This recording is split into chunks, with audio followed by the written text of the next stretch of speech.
Hey everyone, welcome back to another episode of the Baseline Podcast. I'm Ben, that's Josh, and for the first time in like 6 months, we have a guest. That's not my dog. Hey, And it is Aaron Lynn from Fifth and Goal Sports. Now, it's funny because I think Aaron, the last time he was on, was also during college football season, which you can kind of tell when we have Aaron on. We know where we're going with this whole thing. So, football is around the corner. But before we get into Aaron, how are you doing? Welcome back to the show. oh, I'm doing good. Thanks for having me. I'm doing really good because not only is football around the corner, we've actually already turned the corner. We had a week zero appetizer, which That is was true. delightful. So I'm doing great. It's my favorite time of the year, at least in Ohio. It finally feels like fall. It's not just 95 with 95% humidity. So I'm loving that. So I couldn't be happier. Yeah, Josh, how are you doing? I know you were out on the waves, surfing. No, I'm kidding. He wasn't surfing. He was just riding some nice jet skis. Yeah, jet skis. I did try to wakeboard. Ended up Oh eating a lot boy. of mud in the process. Wasn't very good at it, but yeah, similar thought to Aaron. It's starting to feel like fall. We had a 75-degree day yesterday, and we got a 70-degree day over here where I'm at today. But yeah, the Mhm. week one appetizer with Kansas State and Iowa State was fun. I wasn't able to watch it, but from what I Ireland, was able to read, yeah, yeah, out in Ireland, that game always, regardless of who's out there, just always seems raining, to be dude. entertaining. A Just little bit raining. weird things going on, but yeah, high school season's underway over here. We had a handful of really good games over here in North Central Ohio too. So just it's in the air. Football's in the air, and I think Yeah. everybody that I'm talking to is just putting them in a better mood. Absolutely. And with that being said, um, I will say it rains like 180 days in Ireland. So if the game was rainy, I mean, guys, it's just what you Oh, deal it with. was. Yeah, it was just rainy Oh, and it slip and was. sliding. So, Yep. but yeah, so like Josh said, it's a big week of football this week. And so, Josh, I know you have a lot on the slate for us to talk about, but where are we starting as we head into this week one matchups? Yeah, we got some week one previews, some rankings, some players that we think can win the Heisman today, and it's also great that we got Aaron on today. One, because this is our 200th episode. I It wanted to go ahead and is. get that It in the is. recording. Ben figured Yeah. 200. that out Congrats, before guys. we started. It's been a 200. long time coming for the baseline to get to this point, and we usually figure out we had a milestone episode number Like, like weeks later. So today is 200. It's exciting that we yeah. get to have Aaron on to, I guess, celebrate that with us and Which is talk. funny, Josh. I would do want to interrupt you for a second because it is funny because I got the idea for the baseline in a way that was mainly because of watching your show. So it's kind of like a full circle moment here, Aaron. It really is. I love it. Yeah. I mean, that's a big number, guys. That's no small feat. So congrats on Yeah, that. yeah, it's He survived me. He survived me. months and months of chugging away in consistent one episodes a week. But the other cool thing about having a guest on is since we're making a lot of predictions, assumptions, Ben and I get to, I guess, share the stupidity and the cold takes with someone else. It won't just be us that everybody will be looking at, but also we get to hear maybe some other people outside of our bubble what they're thinking and what maybe a general thought is from some of these other teams and players. So what you're saying is But if we mess up, Aaron also messes up. So basically we take someone down with us, is what it yeah, we is. get to take him down with us. Or if he Mm, ends up being right, we get to, take credit for that too. So it's all the good and none of the bad. yeah. But One of us is going to be Cam Ward. The other one's going to be the Miami defense. exactly, It's yeah. to be determined on who's who. To be determined, yeah. Oh Oh boy. man. We will be talking about Miami today later, but since we are all based in Ohio, the big game going on this weekend at noon is Ohio State and So sad Texas. at I believe noon. it's the first time that preseason or rankings one and two have faced week one, so it's going to be Yep. exciting. We got the defending national champ Ohio State Buckeyes coming in to defend their title. Hopefully, we got Texas, who's been to back-to-back college football playoff semifinals. Also, Arch Manning, the king of football royalty, the next up and coming quarterback superstar. We're finally going to get to see him play some real meaningful football games in a full game or a full start in a full game. But that's what we got going on over here. I know Ben and Aaron are definitely the Buckeye fans here in this chat. So I'll just go ahead and let them take it away first. Just, I guess, things to look for Ohio State because. At least in our preview, Aaron, we discussed just how many new faces there's going to be at Ohio State. there's not so much weaknesses because Ohio State does recruit well, but questions about the defensive line. That's going to be like almost a whole new unit. You got a new Yep. quarterback coming in, although he's talented. New running backs, new offensive linemen. But the one thing that's consistent is that you guys probably have the best offensive player in the country with Jeremiah Smith, best defensive player in the country with Caleb Downs. So that's enough that you can definitely. Excuse me, I was about to sneeze. It's enough that you can definitely win a handful of games, but will it be enough to take down a team like Texas week one? But I'll go ahead and turn it over to you guys. Give me some Buckeye Nation Aaron, thoughts. Aaron, you take this away on this one because I'll follow up what you say. Go ahead. Well, Josh, you teed it up nicely because I think any other team, and maybe even 5 or 6 years ago, we're looking at the number of players that were drafted that heard their name called on that draft weekend, and we'd look at that team and say, well, they're good for at least 3 or 4 losses just by virtue of how much talent was lost. This is different because we're in the year 2025 where you can reload a little bit with the portal. Like Mhm. you said, Ohio State's recruiting really well. And also part of the weird part about it is that you did have so many players come back for last season Mhm. for Ohio State who would have otherwise been in the draft.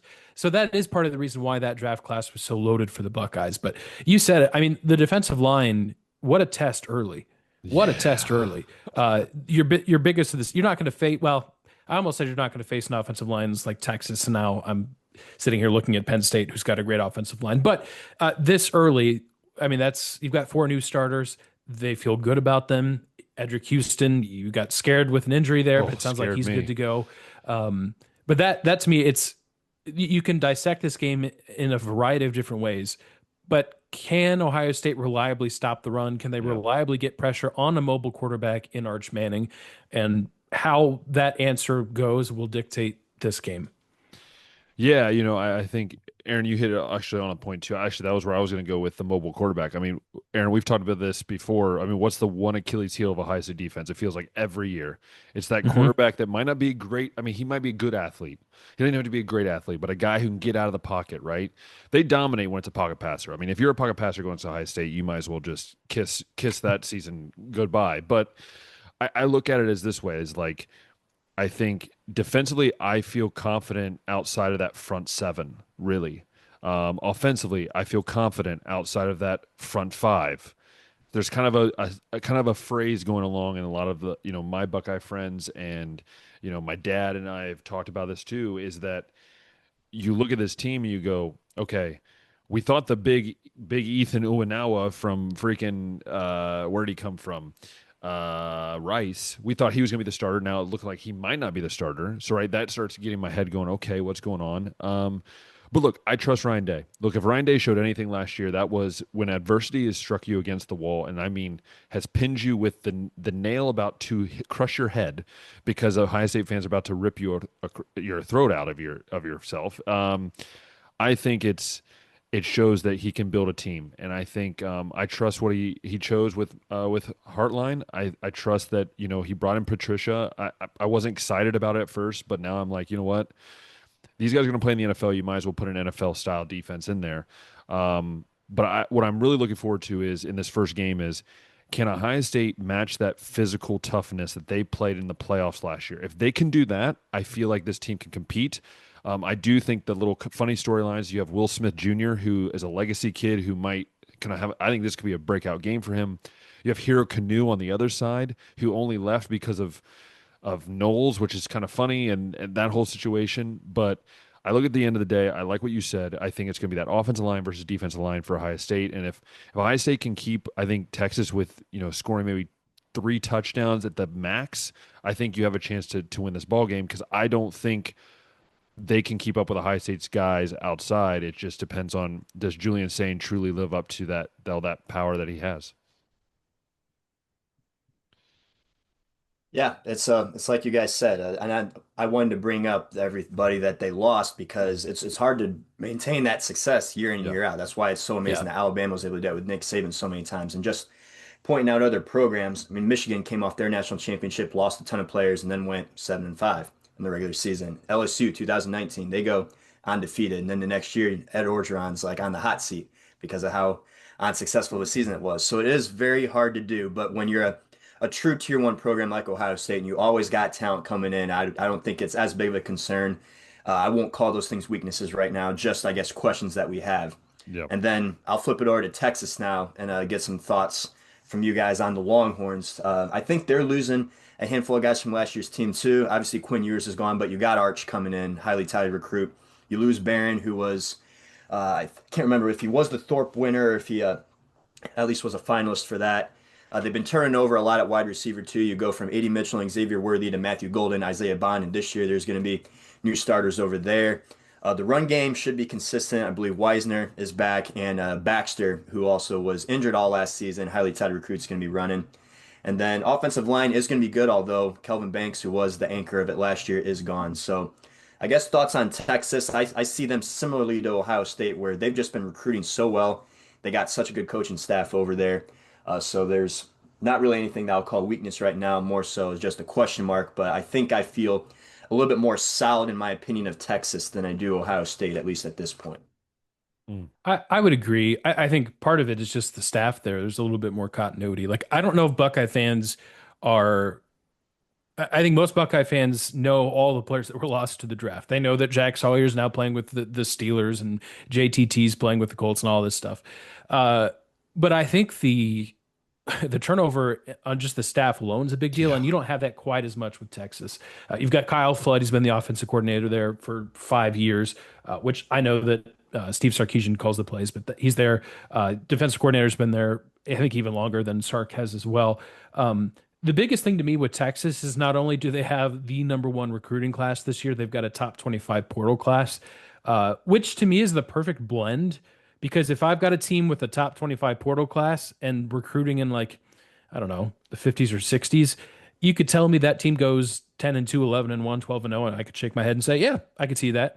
You could also say, hey, they may go 4 and 8, and I'd be like, yeah, I could see that, because portal classes are just so they fluctuate They're so much. volatile. Texas doesn't have that. They didn't have a lot of holes to begin with, and then they were able to plug the few holes that they had with the portal. So to me, in terms of just sheer talent acquisition, the Longhorns have been better than just about anyone, and I think that's going to pay dividends week one.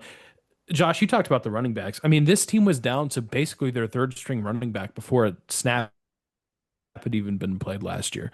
So there's a lot of names that maybe the college football public at large does not know right now, but they will. And I think that's where, in this game specifically, if that defensive line is not up to par yet for Ohio State, those running backs could really lean against Ohio State and find a lot of success. Because I do feel good about the secondary for Ohio State with some of those new Texas wide receivers, as talented as I think they are and as good as Arch Manning is, as I think he will be. I think Texas is going to be able to run the ball with that offensive line and with a stable of running backs, including an 1,000-yard rusher that comes back in Wisner. Yeah.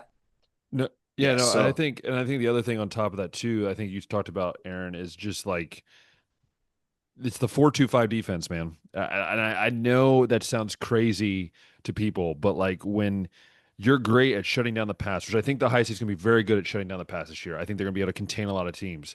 It always worries me. Like that's sort of like my old mindset goes, just put 3 linebackers in there, right? Because like Right. it's not like you can bring Caleb Downs down, yeah, but that's not going to help in the sense like, okay, you have Styles, you have other guys rotating that second linebacker spot, but for me, it's like, look, and that's why I think the defensive tackle is probably the most key position for Ohio State on defense this year. What guy do they have in the middle? That's going to be the key point, and I think that's going to help solve that problem. all right, some general thoughts there on Ohio State and Texas. So I guess how do we see this game going, boys? Give me a final score prediction, maybe an X factor that makes the difference in this game. Oh boy, Aaron, you want to go first? Because I don't want to. I don't want to go first. I Yeah. can go first if you guys aren't too confident. Oh, I'm confident. I, I just don't like saying what I'm going to say. that's where I'm at too. That's where I'm at too. I can go. I've got Texas winning 2017. A little bit more defense than maybe people are going to think. With two of these, 5-star quarterbacks, I actually think the defense is going to play pretty well. Mostly just because I think also Longhorns and Buckeyes try to establish the run. I do think Texas gets the upper hand here. I think there's just a little bit more in place.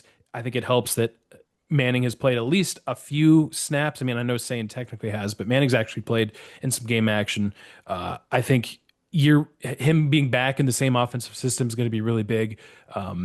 I think the battle of the trenches is the biggest deal, and I just favor Texas ever so slightly. Now, if this game is played in November, I think I have a very different opinion because the team week one that you're going to see with Ohio State is not going to be the same team you see later in the year. So I say all this, don't panic if it does turn into a 2017 Texas win, Buckeye fans. And I'm speaking to myself too, because I have been known to take to Twitter and say some things that I later regret, but that's my take on this so far.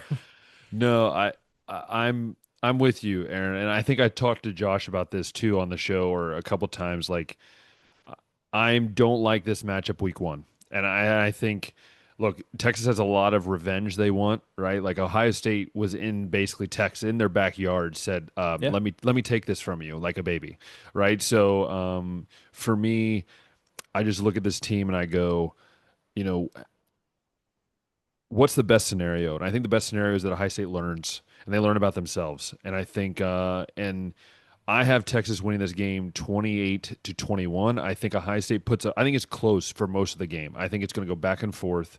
But again, I agree with you. I think there's going to be more defense than people think. And I also think that Julian Sainz maybe going to make one or two more mistakes than Manning will make. I think that's going to cost him. And again, I'm not saying that as a Ohio State fan. I'm not saying like, oh, Sainz not the guy. I'm just saying like, dude, this dude is fresh. No quarterback in their first career start against a top team in the country has ever won. I just want to point that out. He would be the first ever to do that, right, in their first career start. So for me, I think Ohio State. I will say this, and I've said this before on the show. I think Ohio State, if they lose this game, will go undefeated the rest of the way. That's just my personal take. I think this is a jolt lesson that you have a couple cupcakes in between, and then you go Big Ten play. So for me, I'm leaning that way just for now, and I hate it, but I hope I'm wrong. I hope I'm wrong. Hmm. I'm Ben, with Aaron. are you worried at all? Sorry, Josh, No, just go to ahead. interrupt real quick. Yeah, yeah. Are you No, you worried can at go ahead all and that finish it that. took saying as long as it did to I win the don't think it quarterback did. battle? I don't think it did. That's kind of my If I'm thought if too. I'm 100% honest with you, I think he had won that battle back in the spring, and it's just Ryan Yeah. Day playing mind games because the way that like I've heard people, I've also had friends that have been over there, like have been around the campus, and like there's never talk about like even in Columbus, there was never talk about like, oh, Lincoln Kienholz could be the guy. Like, there's never been that talk. And I know how the Ohio State works. I know why Ryan Day works. I mean, even with C.J. Stroud, he was the same way. With Haskins, he was, with not with Haskins, with C.J. Sure. Stroud, he was the same way. So like with Fields, he was the same. So it's like I don't think he ever felt the need to push it, and I think that allows people to not game plan until right up to the game. That's what I think, at least. Yeah, so I'm with Aaron. I think that if this game is in November, even in the playoffs, we're looking at like a not only a different Ohio State team, but a different Texas team. So I'm not going to draw too many conclusions from this game. As a neutral fan, I'm going to be looking more so as I guess the talent that both teams are bringing in, like where everybody's at. Just enjoy seeing the stars on the field. But I do think that the moment might be too big for saying at this moment.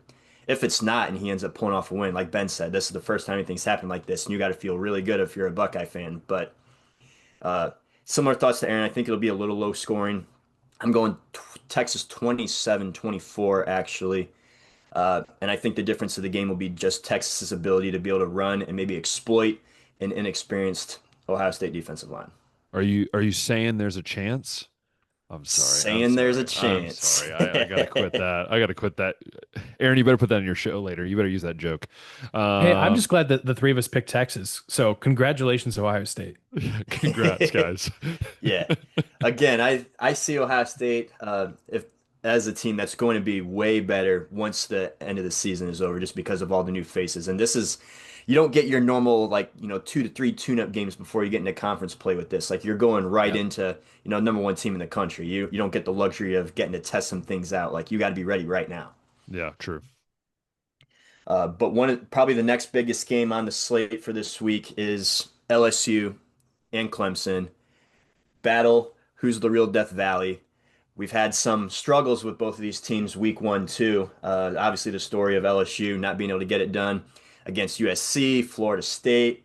Clemson has also had some struggles against Georgia, I think the past couple week ones, too. But two entirely different, I think, views of both of these programs. I think coming into this one, most of the country sees Clemson as a national championship contender. They're starting to get back to an identity that some of those Clemson teams of old that were winning national championships have, especially with depth back on the defensive line and talent in the receiver room. And then over at LSU, they're starting to get known as choke artists. Like LSU when we were kids, always had a good running game. They always had a good defense. Lately under Brian Kelly, it's been like the opposite. The defense and the running game ain't there, but boy, can they throw the football, dudes. Like Garrett Nussmeier is the only returning 4,000-yard passer in the country coming in this year. And by the time this season ends, he's probably going to be the career leader in pass yards at LSU. That's how few quarterbacks they Wow. have that come in and just ball out, that he can just be that guy, like with a season and a half of starting experience. So that's a little bit, I guess, general thoughts of LSU Clemson.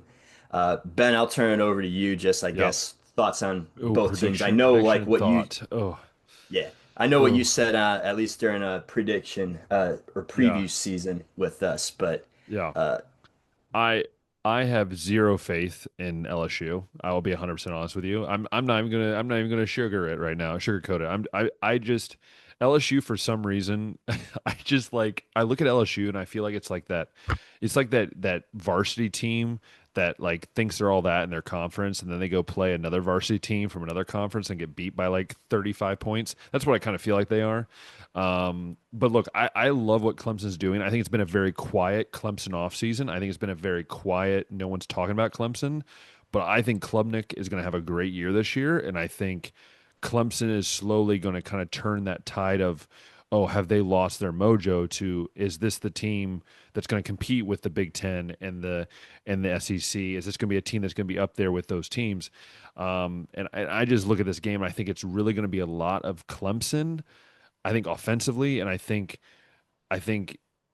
as well LSU. I think offensively will do some, but I guess I would try and say this. I think I trust Clemson's defense more than I do LSU's defense, which then gives me that opportunity to think. I think Clemson wins this game like 34-20. I think this is a good two-score game, and I don't think it's very close at all throughout this game. I don't trust that defense in LSU to keep them within the game to let Nussmeier do his thing. Aaron, I think similarly. So Clemson just brings back so much They this year. do. So I really do like I feel like I can't help but believe in Clemson this year. Because even at their quote unquote worst, they're still winning the ACC every year, which in fairness speaks more to how down the ACC has been than maybe how good Clemson's been. But even last year, a team with some flaws, especially at wide receivers, still won the ACC, still made the playoff. I thought outperformed Texas in the quarterback department in that playoff game. So I do like the Tigers mostly because they're at home. I too have my doubts about LSU, not from a roster perspective. There's literally no reason why that roster, and they bring back a ton of players too. There's no reason why that roster should not only maybe win this game, contend for an SEC title, contend for a playoff spot, contend for a national title. Based on roster alone, there's no reason why those things should not happen. But at the end of the day, and this is going to come back to bite me with some of the predictions I make later, but uh, do you trust Brian Kelly to get the job done when it matters No, most? Because Notre Dame famously zero BCS no. bowl wins. With LSU, you've got that win against Alabama. You've got a Heisman Trophy quarterback, which is no small matter. But at the end of the day, if you're thinking grand scheme, like looking at titles and the elite of the elite, what is Brian Kelly going to do for you? And I just have my doubts when it comes to close games and when it comes to this game in particular. So I do think it's closer than you do, Ben. I think this is maybe a one possession game, but the home advantage of Clemson with It's all on those something returning else. starters. And when's the last time Clemson fans had like actual real placed faith that their team can go and win a national title? It's been a It's kind while. of been since 2020. Yeah. So I think that alone is going to make that environment just absolutely nuts at night. I think they and the home fans get the job done. Mm. I'm also leaning Clemson, and I'm just going to speak on LSU first. Found out this week, or it was maybe late last week, Brian Kelly made the statement that they got $18 million they're spending on this roster. What was Ohio State's roster last year? 20 million? 20 million easily. 20 million, yeah. And a lot of that is going to some of the kids that like Aaron alluded to are coming back that are pretty good, but they also got the number one portal class. I know LSU's beat feels pretty good about the talent they got in the building, It's the your depth coach, buddy. It's on your the coach. roster. But I also am kind of just like, okay, I haven't seen Brian Kelly do that. And I don't know at this stage of his coaching career if that means that he cannot or if it's just that he has not, and this could finally be the year. I mean, we were doing that with Ryan Day with the Michigan games and even with some of the playoff games. And then he finally gets the benefit of the doubt now because he finally did it. It just was a matter of he has not done it yet. Still a newer coach, but Brian Kelly, much more established. I'm afraid that this might be, the kind of like who he is. Like when you are the same, production over and over and over again, it's like, if someone shows you who they are, believe them. Like Jimbo Fisher said that a few years ago, right? Yeah. But flipping over to Clemson, yeah, I think that they are definitely going to be excited in the fan base, especially with everything that coming back. Real national championship aspirations this year.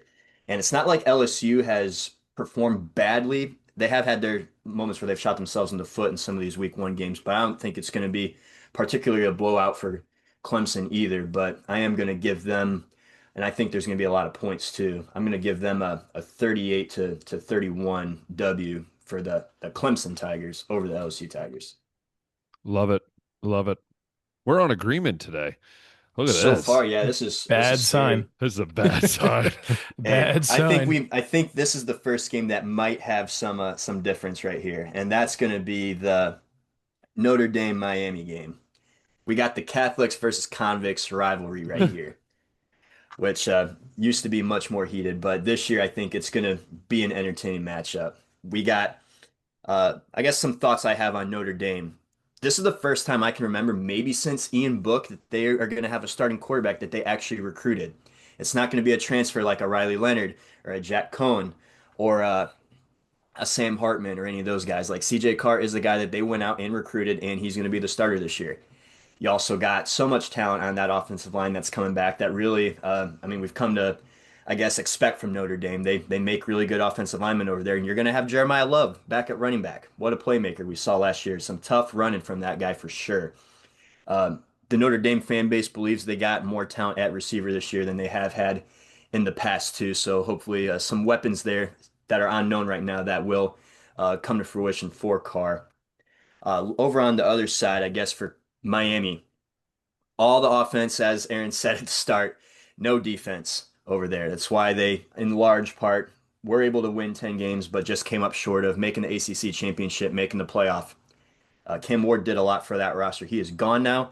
In enters Carson Beck, who we would have thought a couple years ago would be looking to be the number one pick or the number two pick in this last NFL draft, but because of some regression, because of an elbow injury, he is back with something to prove this year.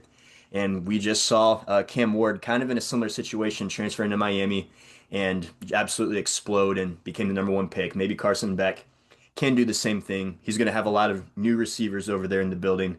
And then as far as what did Miami do for the defense, they fired basically the entire defensive staff. Mario Cristobal did. I think only Jason Taylor, the defensive ends coach, stays.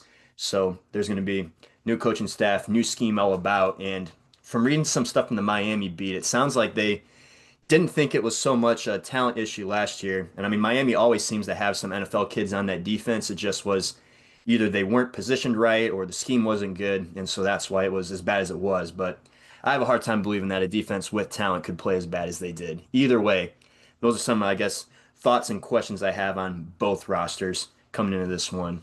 I'll turn it over to you, Aaron, what you think of the Irish, what you think of the Canes coming into 2025.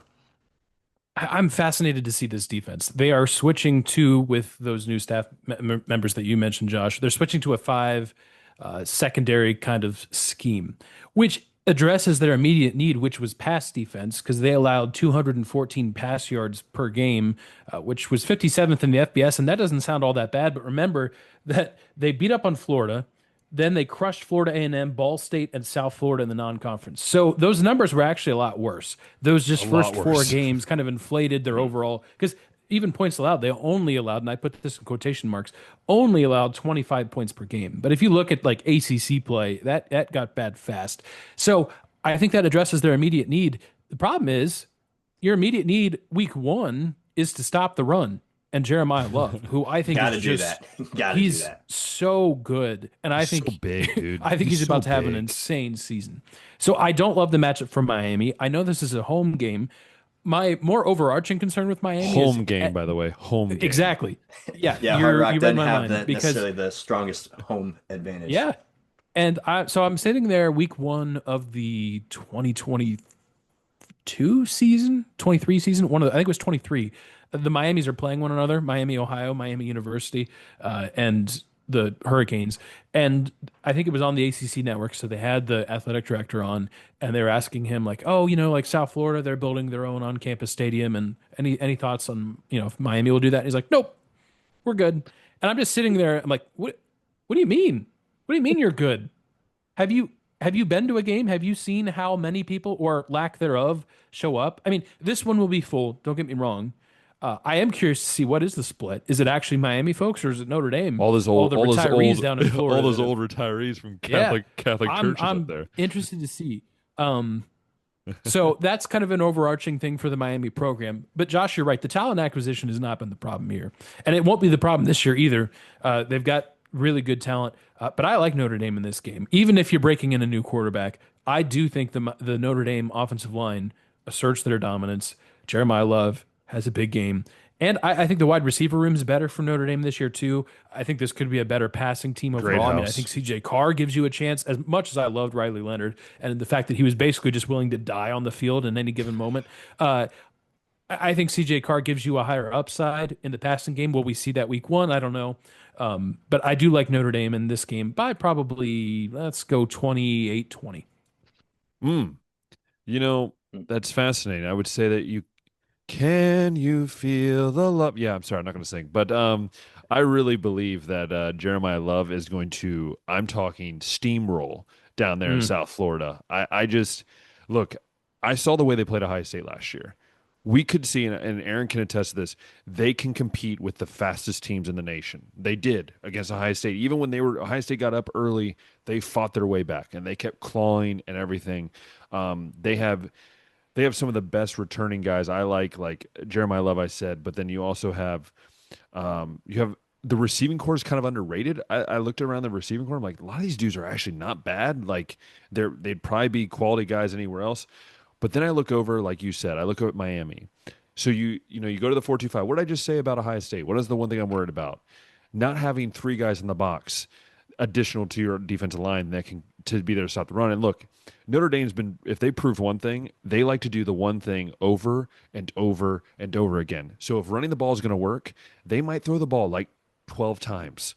And I don't know. I'm interested to see how does the weather happen? Does it going to rain? If it rains, Notre Dame might win this by 4 touchdowns. But again, I'm just worried about the Miami defense. Miami offense, we'll see. Like Carson Beck, that's kind of how I feel about it. I do believe Notre Dame's going to win this. I'm going to say 24-17 Notre Dame win. Yeah, I forgot to give my score. I'm going to lean Notre Dame in this one too, and I think just See, the offensive line and Jeremiah Love is going to be the difference you over can here. see the love tonight. Yeah, I can. Give me Notre Dame in this one, 31 to 20. I think it'll be close to double digits. But if Miami's able to hold Love to say 50 yards in this one, they come out with a nice statement win. Like I'd say, look out for the Hurricanes, man. This could be a season they actually do some damage. But right now, I don't see a whole lot to indicate that, and I just feel way better about Notre Dame. So And three I'll for add three too, so we're far. giving Notre Dame's offensive line a lot of love. I think Miami's offensive line could be really good. Oh yeah, I think they've got 4 returning starters.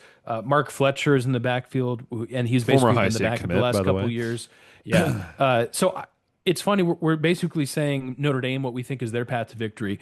I'd be very interested to see if Miami actually is the team that can, and I don't think they will, because obviously I predicted that Notre Dame would win. But I'd be curious to see if Miami can actually be the more physical team. What a Turn of statement that would events. be with a coach who is an offensive or former offensive lineman. Former One offensive lineman, stat I'll yep. give, and this is the age old question of is this coach not capable or he just hasn't done it yet? Cristobal is just 1-6 against top 25 teams at Miami. Wow, Not top five, Mm. top 25. wow, 1-6.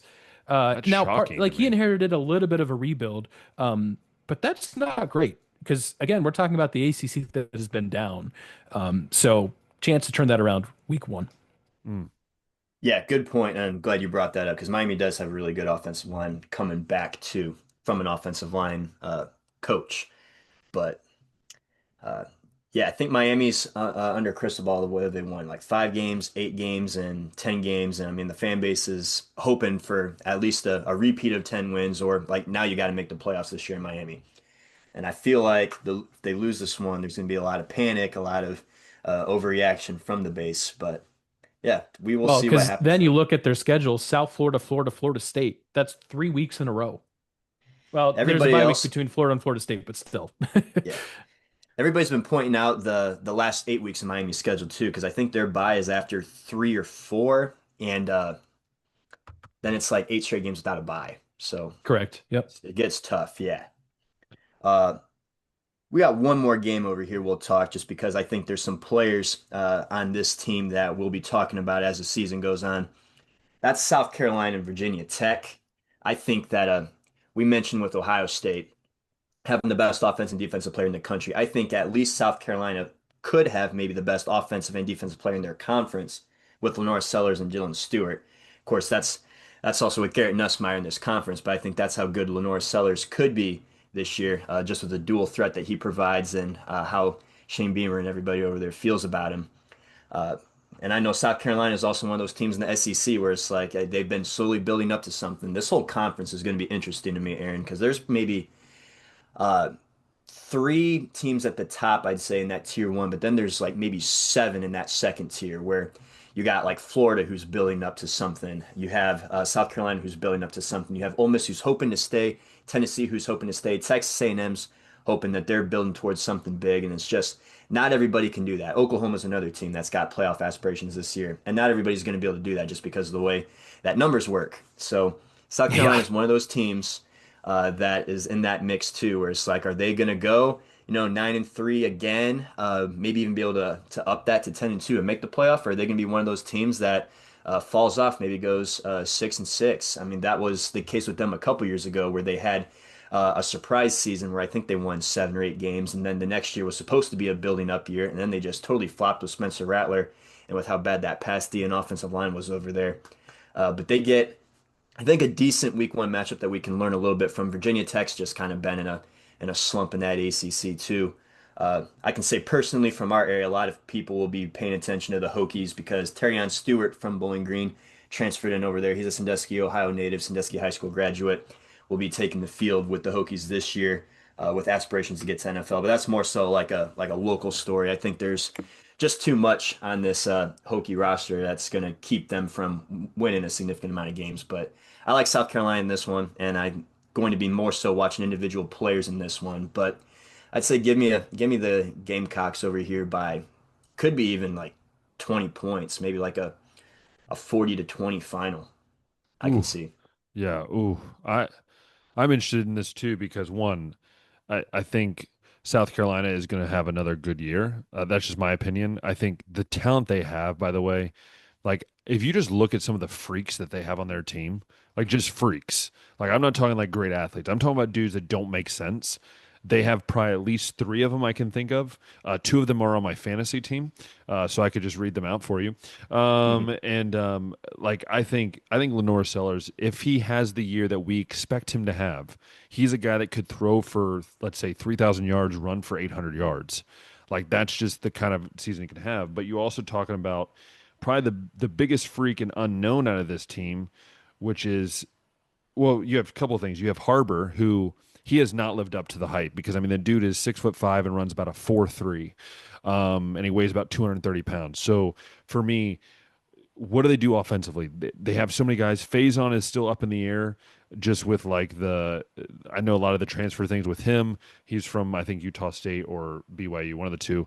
But you also have, I feel like on Virginia Tech side, you have that offense that I think is always trying to figure out what to do offensively. You lost your offensive coordinator to Ohio State as an O-line coach.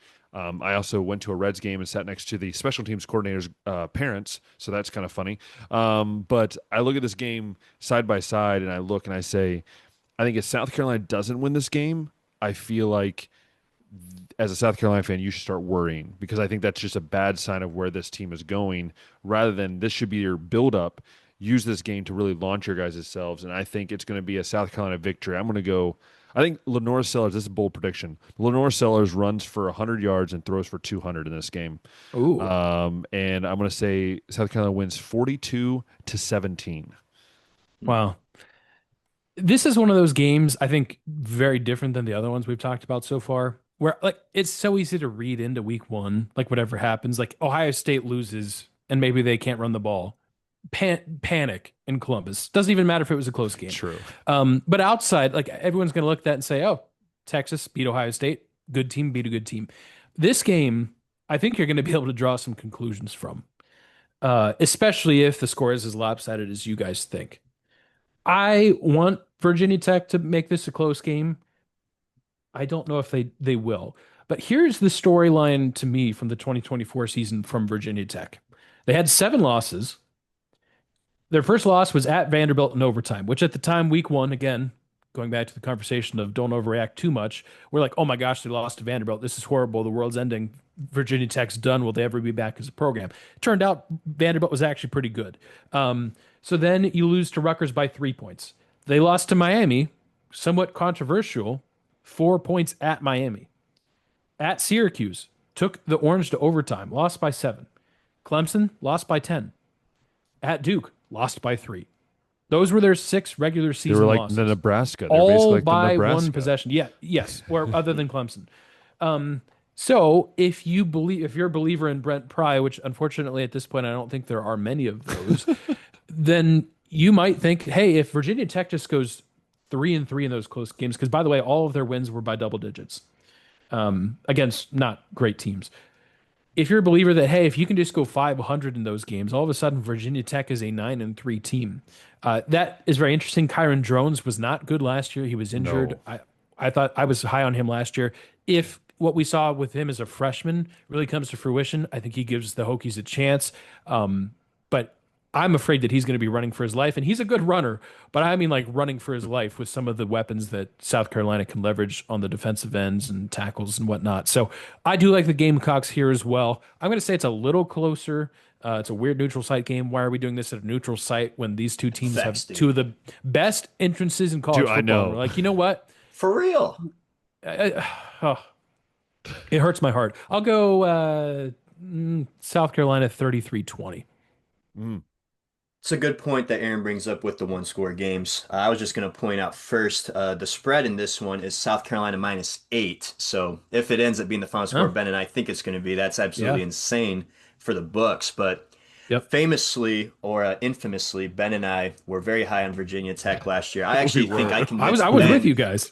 We I think were. I convinced Ben in the episode to make Virginia Tech the You SEC did. or the ACC You runner-up. did. I was like, Mm. I think they could finish maybe as high as third or fourth in this conference with And I went everybody that second. they got, everything they got going on over here. And Ben's like, you know what? They're going to be in the ACC championship. And yeah, By the but way, that one score game you talked about them being Nebraska, that streak is a rollover from last year. They're now 0-8 in their last one possession games, That's which dang, is dude, crazy. almost hard to do.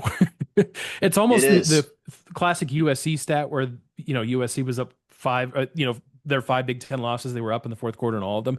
It's about as just ridiculous as a stat as that. Like how could you even try to lose 8 1 possession games in a Yeah. row? But here we are. Mm. On the flip side of that, Illinois, I think last year they had like 6 or 7 one-score wins or something like that. So it just goes to show that winning is a skill at this level. There's some teams that we maybe put a lot of stock in because they lose maybe a lot of one-score games, but then we tear down teams that do win those games, and it's like, okay, well, which is it? Like at the end of the day, they did win. Maybe we're not going to put them in like that tier one or even tier two, but winning is a skill at the college level. And if you're pulling off wins even by just one score, you got to give some credit to those programs. So other games going on this week. We won't dive into these too much, but I think other interesting Power Five matchups. We got Syracuse playing Tennessee this weekend. We got Alabama playing Florida State. We got let's see, there's one more over here. I thought Awkward maybe not. pause. Yeah, yeah. Long pause You got there. North Carolina TCU on a Monday. Oh.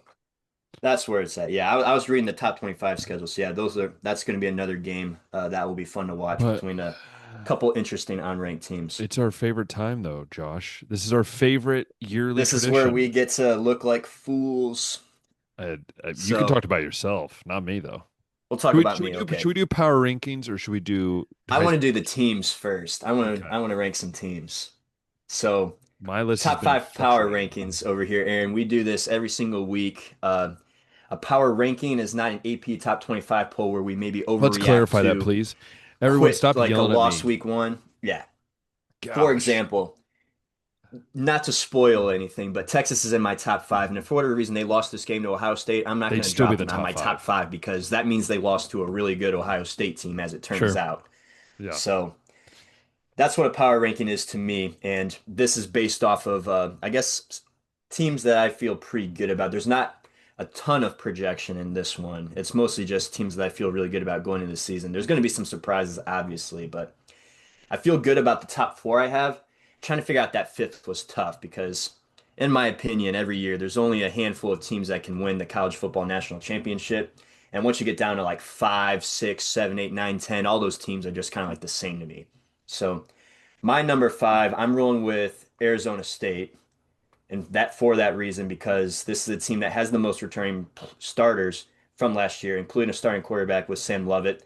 They returned their entire coaching staff, which is absolutely insane in today's college football space as well. Uh, I think they can repeat as the Big 12 champs. I feel good about everything they got, especially with the playoff game last year. They took Texas down to the wire. They were making them sweat. So I the one thing with Arizona State, I will say, it's a program that hasn't really had any expectations like this. Like everybody in the media picked them to finish dead last in that conference. They end up winning it. And with everybody they got coming back, basically minus Cam Scatterbo, everybody's expecting him, or a lot of people are expecting him to finish similarly. And will they live up to that? We'll find out. But at least coming in, I feel better about what they have there. I have less questions, I guess, outside of just that one. Can they live up to, I guess, playing with expectations? But number five, I got Arizona State.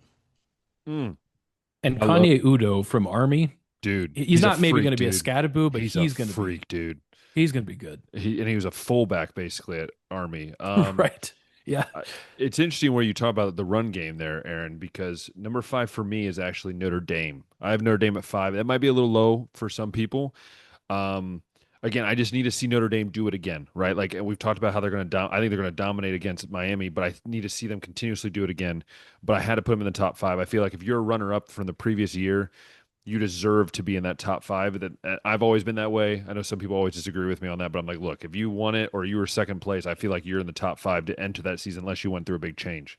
So for me, Notre Dame's five. I think Jeremiah Love, he's probably going to win the Doak Walker. I think at least personally, and I think he's gonna have a great year. And I think that allows Carr to kind of settle in as a starter rather than having to be forced on his hands. So I'm going to go Notre Dame number five. I'm going to go Georgia number five. They had a down year, and I put that Wait, in quotation marks down because, year. yeah, down year meant that they couldn't run the ball, and whoops, they still won the SEC.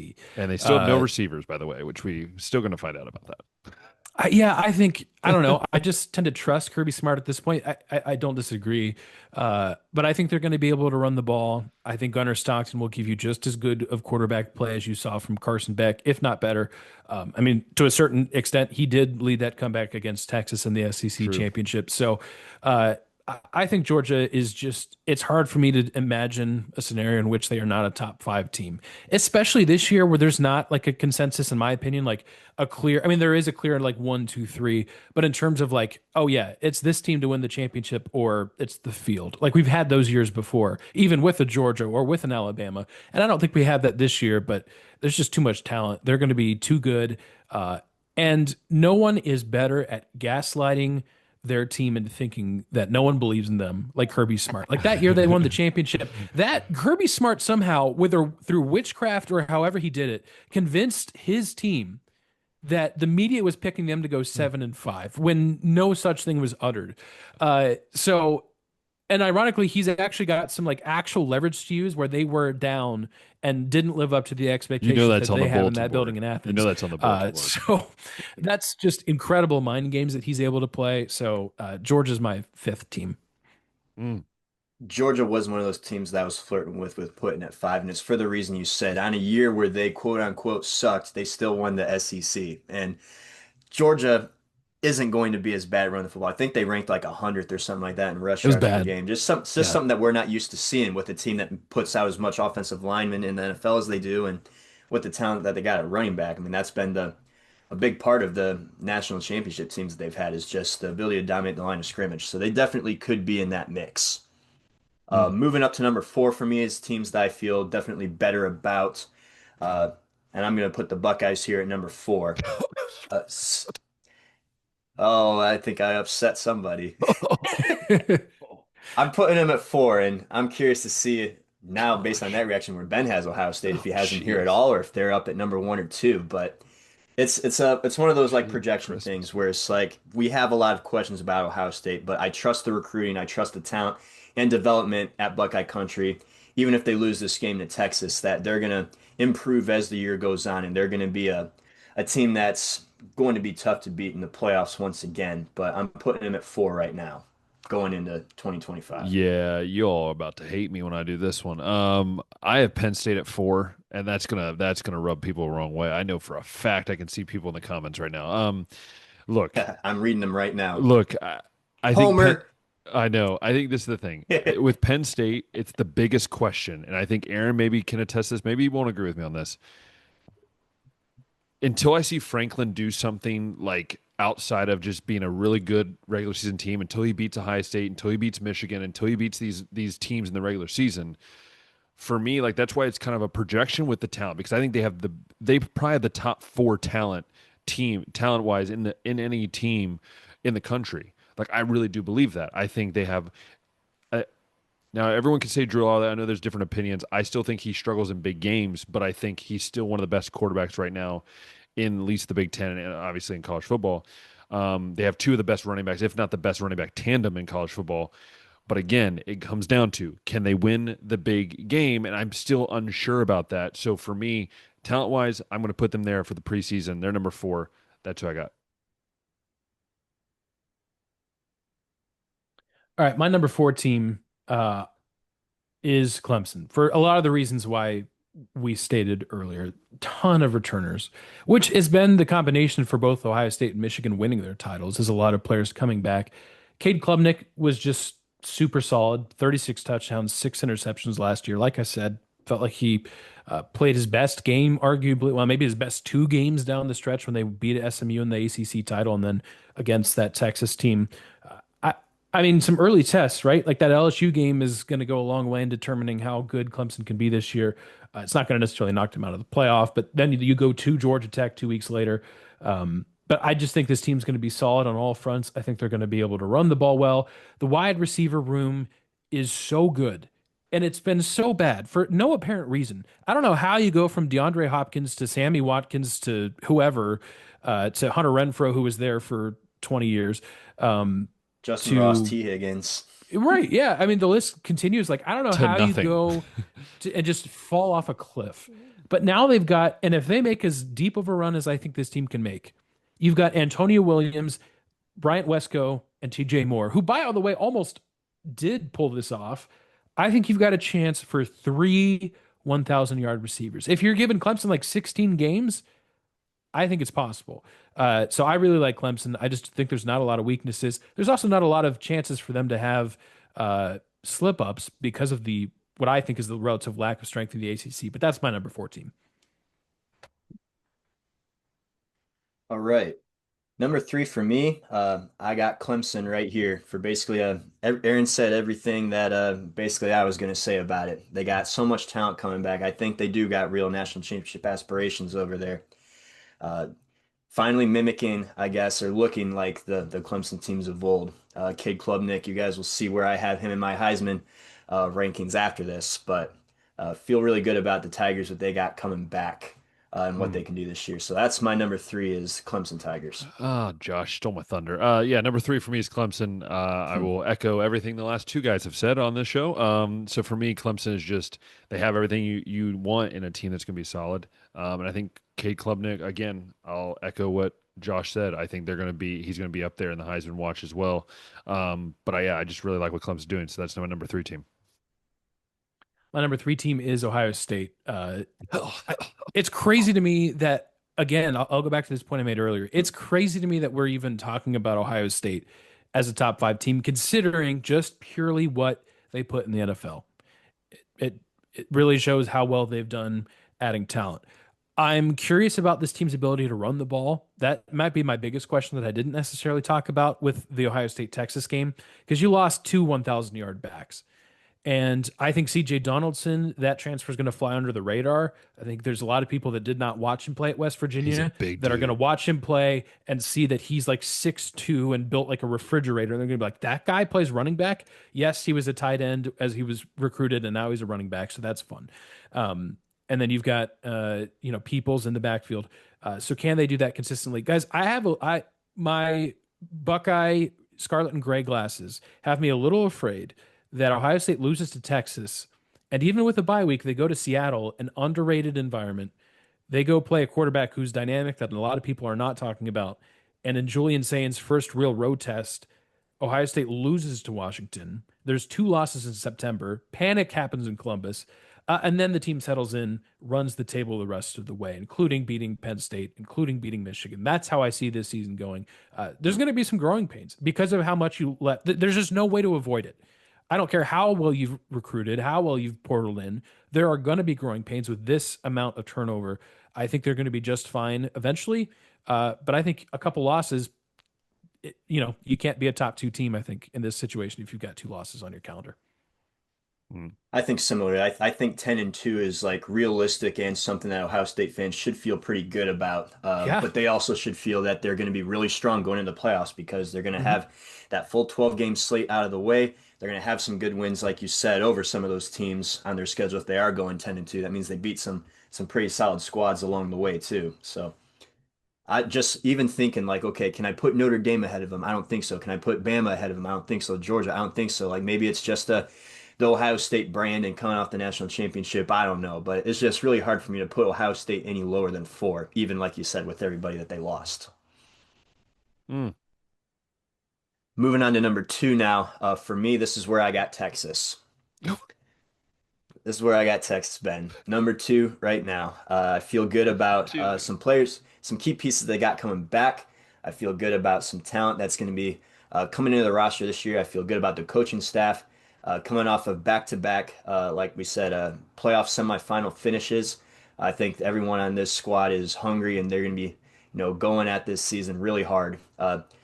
Relative to the rest, some of the other teams in the SEC that are going to be competing, like Oklahoma's got a hard schedule. LSU has a hard schedule. And I mean, Texas definitely has their games. I mean, they're playing Ohio State week one. That's one of them.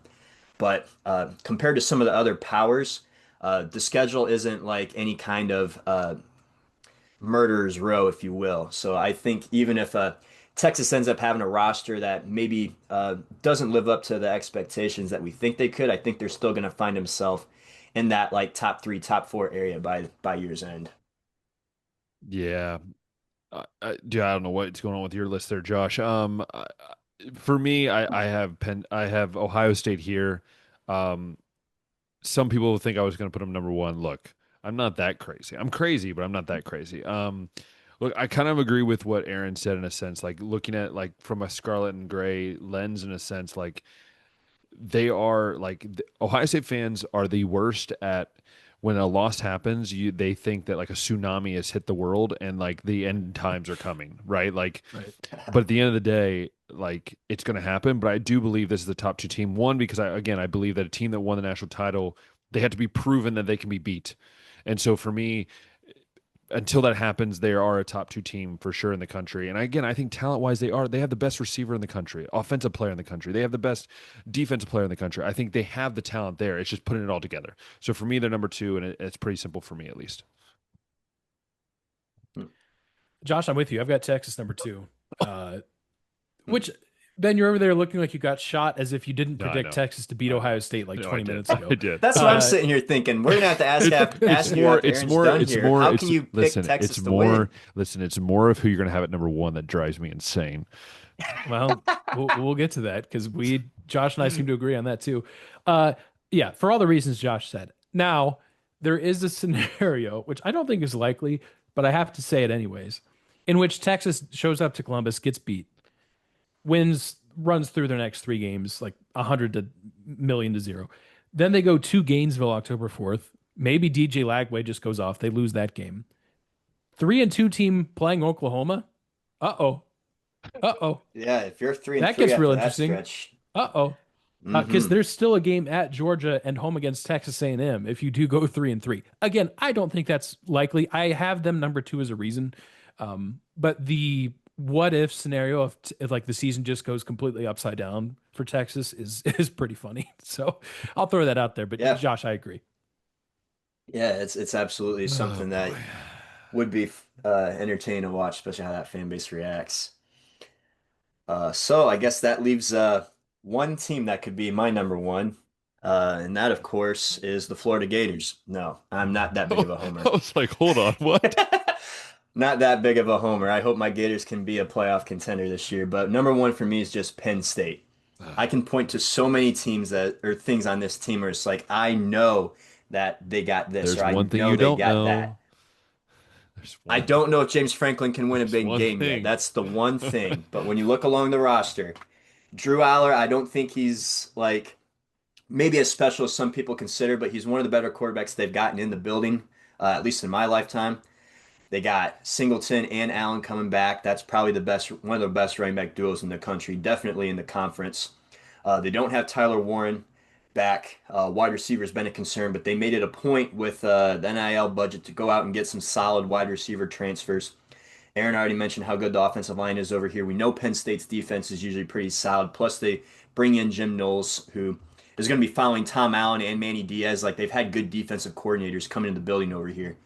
And I don't know if it's Koldenicki, the offensive coordinator over there. I Yeah. think that's who it is. Mhm. But year two, getting Aller in there to learn his system, I think can give Aller maybe a step up from the way he played last year. But this has to be the year for Penn State, and if they don't finish like at least in the national He gone. championship He game, gone. it's like we've even alluded to this. You can point to all the contenders. Like Georgia's got a lot of I guess questions right now with guys that they're replacing with the way they played last year. Alabama's in this boat. Ohio State's in this boat. Michigan's in this boat. Oregon's in this boat. Like a lot of your traditional powers are going over some pretty significant turnover, or they're going at least with a new starting quarterback that we don't really know about. And while there's all these questions about some of these other powers, there's not too many questions about Penn State. It's just a matter of can they win that big game. And if it's not this year, I don't think it ever will be. And if they don't end up in that national championship game, I'm not even going to blame myself. I'm blaming Penn State for screwing up this prediction. Right. Yeah. Yeah, it's interesting because obviously I have Texas here. Part of it is because I have them beating Ohio State, but I think too I like Sark just has this team going in the right route. You know, like I believe that there's a few coaches in college football right now that have their teams going on the right direction. And again, I think James Franklin's is the problem I always have with James Franklin is it feels like his teams are always ready to annihilate every other team. But when they get to certain big games, it just feels like they're not quite there. And again, I think Texas, if they put everything together, like you said, Aaron, if they don't, it could be a real ugly season for people down in Texas. But I think if they do put it together, this team could go undefeated. This team could win every game, but maybe let's say one, win a national title. With Penn State, I just look at the team. I don't know if I can look at them and go, because we've seen talented Penn State teams. We've seen a ton of talented Penn State teams with a lot of great talent, but we've never been able to see them get over that hump. And so it's hard for me. And again, I try to take out past biases, but it's so hard because I haven't been able to see a Penn State team that's been able to do that. We saw with Texas last year and the year before, we're making a little bit of a run in the playoff with in some cases. But for me, it just again, that's why I don't have Penn State as high as I do, and I have Texas where I do because I just feel like Texas is a better set team for a full successful year, in my opinion. Yeah, I mean, I've flipped back and forth between Texas and, of course, Penn State, kind of the whole off season, and I landed on Penn State. And Look, I understand the biggest question is can James Franklin win? The funny thing is, James Franklin can lose both of his big games against Oregon and Ohio State, and Penn State makes the playoff and the season resets, much like it did Yep. for Ohio State. Josh, you're right though. It absolutely is a if not now when scenario for Penn State. I mean, if it does not happen this year, I don't think James Franklin gets fired as much as Penn State fans will be clamoring for that because partially because like the floor is so high, and James Franklin is a big reason for that. Penn State does not lose games. I mean, I guess the silver lining to to James Franklin losing all the big games is that he does not lose the small games, if you want to call them Just that. the I Sure. was not coming in there and beating them. Like he hasn't lost to like he almost did lose to Minnesota last year, but you get almost the lost to point. Bowling Green. Yeah, but at the end of the day, he's won those games. Yeah. The floor is so high. The floor for this team is 10-2. Anything worse means that they have fallen through the floor. Like Yeah. at bare minimum, this is a 10-2 team. I get all the criticism of Drew Aller, especially how that turned out last year. I think in the three losses they had, Drew Aller in the offense had the ball in all three games with the chance to tie or take the lead. And in two of those games, Drew Aller threw an interception. That's reality. But the reality is that Drew Aller does not have to be some superhuman quarterback like you may have to have out of a Julian Sayin, like you may have to have out of an Arch Manning, like you may have to have out of like a Garrett Nussmeier. He does not have to be that because he's got the two best running backs in college football. Much like Will Howard didn't necessarily even have to be a superhero for Ohio State because he had Jeremiah Smith to throw to. He had Chris Olave. You had 2,000-yard running backs. It's the same thing to me. Maybe there's no Jeremiah Smith on Penn State, but just about everything is there. And the pieces are there too for Penn State. What were the two common denominators between Michigan and Ohio State in their title runs? Number one, a lot of returners back, as I said, that could have gone to the NFL draft, but came back hungry looking for a championship. Penn State has that. The second thing that both Michigan and Ohio State had in common is they had real easy runways before their first real test. Penn State has that too. Their opening schedule: home against Nevada, home against Florida, Illinois, home against Villanova, which that might just be considered a war crime by the time that game's over with. And then they get a bye week before they play Oregon. So check and check in terms of things Penn State has working for them. Um, and they have to, that Oregon game, that's the wideout, that road trip to Ohio State. Um, I'd like to see Penn State, if I'm thinking from a neutral perspective, yeah, I'd like to see them win one of those to kind of quell the talk that James Franklin, and it's reasonable to say that he hasn't won the big game because even with two playoff wins, do you really count those? But at the same time, if they lose both those games, what's the hunger like heading into the playoffs? I think it's just fascinating. Mm. Yeah. Yeah, definitely 1-2 playoff games last year you could consider big, but they were the favorite in both of those. It was SMU and it was Boise State. It was the easiest route. The other thing about this, if Penn State can live up to the hype and does something crazy like win the national championship, I would love to see what that does to the discussion with the Big Ten versus the SEC, because then you'd have Michigan, Ohio State, Penn State, three straight national championships, and the SEC's on the outside looking in, freaking out. Love to hear what their fan bases would have to say. But similarly, too, with the coaches over there, we were wondering if Jim Harbaugh could win a big game. We were wondering if Ryan Day could True. win a big game. They both won natties that year. For So, different reasons, but yeah. Uh, if anyone's curious what Vegas thinks as far as maybe power rankings go, the top five teams with odds to win the national championship are in order: Texas, Ohio State, Penn State, Georgia, and Clemson. Mm. So I guess yeah. I'm the weirdo with the Arizona State pick here. They're not anywhere in the top 10 for odds. So And that's just we'll because I finish. mean the Big 12 is a crapshoot. I mean Kansas could win the thing, like It is. Hey, yeah. don't cut out on Kansas. That's my dynasty in CFB No, I'm being 26. serious. Like, I Yeah. watched them play Fresno State, and I'm like, hold yourself back here. And like, you're watching one healthy game of Jalen Daniels, and you're like, oh my gosh, which it was kind of fair. They look great, but I was like, okay, calm down. Also, Kansas great, probably isn't going great, 12 great and 0, jerseys, by the way. That blue Yeah. and red just looks phenomenal. New Yeah. stadium looks great. Oh, looks Yeah. great. So And we'll finish finish it up up. here, baby. Yeah, we'll go ahead and rattle off our top five, I guess, Heisman finalists that we think Do it all at for once. this season. Do all five And at we'll once. and we'll do it all at once for time's sake. I'm sure there's going to be a lot of overlap here, and we don't have to Yeah. say a lot of the same stuff about all these guys. But just leading off here, I think number one for me, I got Cade Klubnik. I think has the best chance to do it. Just the Clemson roster that he has over there. I believe they'll make a deep playoff run, and he'll be leading the way. So there's a lot of potential there, not just from player success, but team success also. And then second, I got Jeremiah Smith here. I think he's that good. We saw the talent on the field as a freshman. We were wondering if maybe the Buckeye beat was overhyping him a bit, and they might have even underhyped Nope. him, honestly, with some of the catches that he made last year. I think he can be that good this year as far as finishing as a Heisman finalist. Third, I got Garrett Nussmeier. Again, the only returning 4,000-yard passer, probably going to finish as LSU's all-time leading passer. I guess the one thing that could hold him back is maybe team success, but Jaden Daniels had an incredible season that was too much to ignore, and he was able to win the Heisman recently. So I got Nuss there at 3. Following up, Jeremiah Love at 4. We said we all feel really good about that guy and what he can do with the Fighting Irish this year. Best running back in the country, I'd say.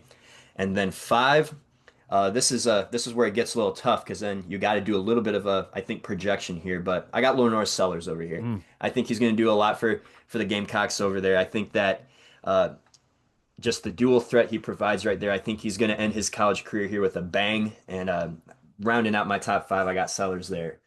So I love it. I love that list because mine's pretty similar actually. For me, I have Kate I Klubnik. figured. Kate Klubnik number 1. I think he's probably got the most, not just potential, but I think he has the most like one. He's got a very veteran guy, and I think he's going to only improve on him. He had 43 total touchdowns last year. I think he only tops that this year. Maybe he hits close to 50. Again, I know a lot of people are going to be weird that both Josh and I will have Arch Manning in here, but I haven't seen enough of the guy. I don't know what I'm going to see with him. But number 2 for me is Jeremiah Smith. I mean, the dude's a freak. I mean, the catch he had against Michigan State, I don't know if anybody's seen that. It is one of the wildest catches where that guy grabbed it with one arm and his heel was on the ground. Like the dude is just a freak in double coverage. So for me, Jeremiah Smith, I think he's going to have maybe 1,600 yards receiving. I think it could easily happen if that's the way it goes this year. Number 3 for me, I have Jeremiah Love. I'm very high on Jeremiah Love. I think he's going to run for 1,600 yards, maybe even more. I mean, if the way he's running the ball, if they just hand him the ball. So Jeremiah Love, number 3. Number 4, I have Garrett Nussmeier. Again, I kind of like what Josh said. I mean, the 4,000-yard passer. I mean, I feel like he's only going to do that again because they're going to have no run game, I feel like. So they're just going to throw the ball like 50 times a game. And number 5, I have Lenora Sellers.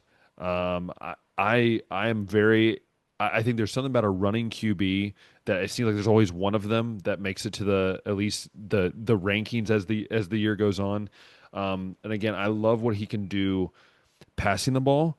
I love what he can do with his legs, and I think with the tools he has around him and those players he has around him, I think he's going to allow him to have a really good season. That you could see him throw for 3,000 yards, rush for 1,000 yards, and put himself up there and run and have that run that he needs in order to do it. So that's my top 5.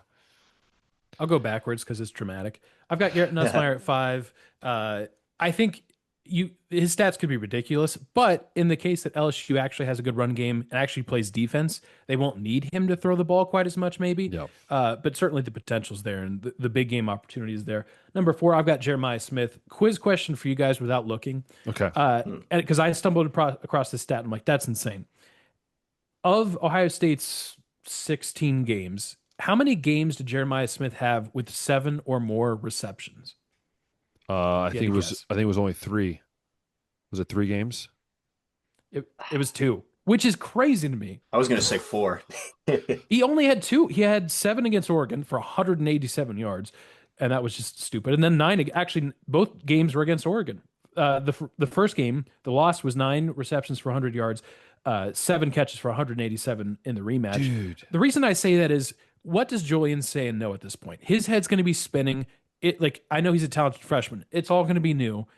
If there's one thing that Julian Sayin's going to know, it's screw it. Number 4 down there somewhere. J.J. Smith somewhere down there. Yeah, exactly. I expect Julian Sayin to target JJ a little bit more. No one's going to stop him. The all-time reception record in college football was set in 1999. It was Trevor Inslee who had 2,060 yards. Jeremiah Smith last year had 1,315, but he only had 76 receptions. If those receptions bump up to like 100, maybe a little bit more, again, in a 16-game season, it would take for him to break this. Maybe they're a little bit above 100. With his current average, you're talking about that kind of record. Now, that's probably best case scenario, or maybe worst if Ohio State's I mean, throwing the ball he is because they on have pace. He to. is on pace to probably become the most prolific Ohio State wide receiver if he goes on this pace, because he'll have another year after that. He'll be the Right. most prolific Ohio State receiver you've Which ever is seen. absolutely insane to say about a program that has had Marvin Harrison Jr. and Garrett Oh, Wilson and by the and Chris way, Olave and and by the David way, Boston Chris and He- Michael Thomas and the list goes on. Chris Henry Jr. is coming next year, who's also Did a you see that freak, catch? dude. A freak. This dude's a freak. Yeah. So, anyways, that's number 4. Jeremiah Love, for all the reasons I said, is number 3. I think he's just going to absolutely tear it up. Number 2, I've got Cade Klubnik for all the reasons you guys Ooh, said. I think Cade Klubnik is going to be almost too good for the Heisman, where it's just going to be so smooth. He's not going to turn the ball over a lot. It's going to be a lot like last year. Really, really good statistical performance. He's going to take care of the ball. He's got a lot of good weapons on the outside. Guys, I'm buying into the hype. Number 1, I've got Arch Manning. I just think if I've got All Texas, right. but look, if I've got Texas as my number 2 team, it's It true. at means Arch some had to level, the play a big part quarterback of it. is gonna be playing well, and he's coming in with the hype. I think he's going to show that it's deserved. Texas has scads of opportunities for Yeah. him to shine. Like we talked about the worst case scenario if they go 3-3, but if the opposite is true, where Texas starts 6-0 and they've got wins against Ohio State and Florida. Oklahoma and Florida, and then shortly after that at Georgia, like he has so many chances to show what he's capable of. So if Texas has the kind of season that everyone's expecting them to, then it would be shocking to me to not see him uh, in the top 5, if not number 1. So I'm believing. I'm a believer. Wow. Love it. Perhaps that is a inconsistency in mine and Ben's rankings there, but just I guess to continue the discussion, what the books think about the Heisman top odds on guys right now. Arch Manning is number 1, followed by Garrett Nussmeier, Cade Klubnik, Jeremiah Smith, and then 5 is Drew Aller, which is another guy I thought of because it's like if Penn State's number 1 for me, does that mean that Drew Aller like was that great? I just think there's a lot more uh, guys on Penn State that are going to be contributing to those wins than just him. Agreed. Whereas if Texas Yeah. is doing this good, I think maybe Arch took a little bit bigger of a burden to get there. And then just following up with the last 5, Carson Beck, Sam Lovett, Lenore Sellers, DJ Lagway, Ty Simpson. But yeah, it's definitely interesting, the Arch Manning hype. I don't think we've seen a kid get this much simply because of how he was in high school, simply because of who his family is. It almost seems unfair. It's I don't think we've really seen a prospect hyped up like this much as LeBron James was in all sports, and it's crazy how much LeBron was able to live up to that hype. And even if Arch Manning just lives up to being like a really good quarterback at Texas, wins 10 games this year, 10 games next year, no Heisman, maybe wins like 1 or 2 playoff games, no natties. It's like that's still a really good season for a or a career for a college football quarterback, but everybody's gonna be saying bust, Right. depending on what he does in the NFL, I guess. So there's definitely a lot to live up to for him. Not really put on by him, but it's just simply who he Yeah. is. True. If True. you're looking for just really good Heisman value, if you're into that sort of thing, a team that we have not talked about at all today, other than them playing against an opponent, is Oregon. Because if you think Oregon's going to be good, like Dante Moore could be really good. Yeah. So I'm just throwing that out there as like maybe a dark horse. Like I don't know if I'd even have him in my top 10, but if I am just looking for a dark horse that kind of pops out of nowhere, I think it could be him. Because in that offense, I mean, I trust Dan Lanning. Mm, His true. quarterbacks have done well so far. He did really well with Bo Nix, did really well with Dylan Gabriel. And I mean, Dante Moore, unlike some of these new quarterbacks, does have starting experience. He was the majority starter for UCLA his freshman year Yep. and wanted to be a backup because he felt he wasn't ready yet. So Which he's is been in this crazy. system. When have you Yeah, heard of that happening? That's nobody crazy. does that. Yeah. Nobody does that. So he's been in this system for a whole year. So he knows the Oregon offense and he's going to be stepping in this year. So I think that is some really good value right there to Mm, consider. mm. I love it. And once again, Aaron, we want to say thank you for coming on in our 200th episode, by the way, which is just Yeah. awesome to have you here. And again, kind of that whole backstory of how I started this show and then how Josh joined. It's kind of a full circle moment here, but we do really appreciate it. And if you want to let us know, I know you're going to be recording here soon for your guys' show, so why don't you go ahead Yeah. and throw in your guys' stuff and where we can find you and all that before we head out. Yeah, absolutely. You can check Fifth and Goal Sports out on whatever your favorite social media platform is. We do a little bit of everything, videos about random stats and like the Olympics. The Winter Olympics are coming up in just a few months, so we'll go kind of nerdy for that. We'll have previews and schedules and videos on how all the different sports work. So we're kind of all over the place, but this time of year we're definitely dialed into college football. So check us out. We've got a podcast as well. You can hit up on Spotify or Apple Podcasts, or if you're someone that likes listening to like niche podcasts, it's probably there too. I don't know, some weird platform like, I don't know. What's the weirdest? I don't even know what the weirdest podcast platform is, but we're probably there. So check us out if you like sports content. We get really nerdy into college football, Maction, the whole thing. We're in the weeds with like the group of five. So I'm like digging into South Florida and Boise State on Thursday, all that kind of stuff. So if you're a college football nerd, check us out. Love it. Once again, thank you so much. And if you guys love watching this and listening, go ahead and click that thumbs up on to the subscribe bell on YouTube and then on Apple Podcasts and on Spotify. Hey, share with your friends and family. Comment down below. This is the one thing I want you to comment is it crazy to think that Penn State is going to be the best team in the country by the end of the year? Put your thoughts down below because it could be a very contentious idea, but we don't know. We'll see at the end of the year. But anyways, once again, thank you so much. And until next time, we'll see ya.